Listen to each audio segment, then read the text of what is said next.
কালকে আমি একটা সিনেমা দেখতে বসলাম, সিনেমার নাম হলো অ্যানোরা। 2025 সালের যে একাডেমি অ্যাওয়ার্ড, সেখানে কিন্তু অ্যানোরার নাম নমিনেশনে রয়েছে। অলরেডি গোল্ডেন গ্লোব পেয়েছে মিকি ম্যাডিসন। মিকি ম্যাডিসন হলো এই সিনেমার লিড যিনি অ্যাক্ট্রেস তিনি, এবং এই সিনেমায় তার অসাধারণ অভিনয় তো আছে, সিনেমার কাহিনীও সুন্দর, এবং সিনেমাটা দেখার পরে আমি একরাশ মুগ্ধতা নিয়ে বার হয়েছি।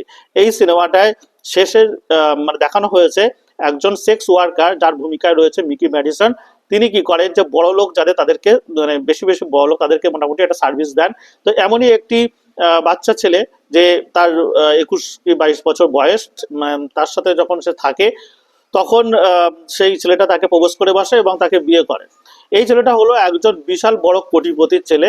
এরপরে নানা রকম হাঙ্গামা শুরু হয়, যেটা দেখতে দেখতে আপনার মনে হবে পুরো সিনেমাটা একটা কমেডি সিনেমা। কিন্তু সিনেমার এন্ডিং এ আপনি এসে বুঝতে পারবেন এটা একটা রোমান্টিক সিনেমা, এবং প্রেম কখন কিভাবে আসে সেইটা আপনি মানে এই সিনেমাটা দেখার পরেই বুঝতে পারবেন যে প্রেম কিভাবে অনুচ্চারিত হয়ে থাকে। তো এই অ্যানোরা সিনেমাটা দেখলে বোঝা যায়। সিনেমার এন্ডিং কিন্তু আপনাকে অনেক ট্র্যাজিক লাগবে এবং খুব ইমোশনাল করে দিতে বাধ্য হবে। তবু আমি বলে রাখি যে যা সিনেমাটা মানে দেখবেন, তারা সিনেমাটা একান্তে দেখবেন। সিনেমার ফার্স্ট হাফ কিন্তু প্রচুর পরিমাণে যৌনতার দৃশ্য রয়েছে, এবং পুরোপুরিভাবে এটা 18+ একটি সিনেমা।